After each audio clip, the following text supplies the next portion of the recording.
যার পরিবারে সাপোর্ট করার মতো কেউ থাকে না, সেই মানুষটাই বুঝে এই পৃথিবীতে মাথা উঁচু করে দাঁড়ানোর সংগ্রামটা কতটা কঠিন। ও আমি কার কাছে বলিব আমার দুঃখ। যার পরিবারে সাপোর্ট করার মতো কেউ থাকে না, সেই মানুষটাই বুঝে এই পৃথিবীতে মাথা উঁচু করে দাঁড়ানোর সংগ্রামটা কতটা কঠিন। ও আমি কার কাছে বলিব আমার দুঃখ।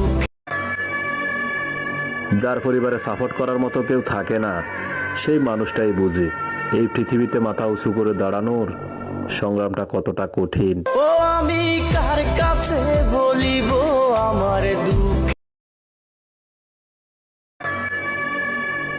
যার পরিবারে সাপোর্ট করার মতো কেউ থাকে না, সেই মানুষটাই বুঝে এই পৃথিবীতে মাথা উঁচু করে দাঁড়ানোর সংগ্রামটা কতটা কঠিন। ও আমি কার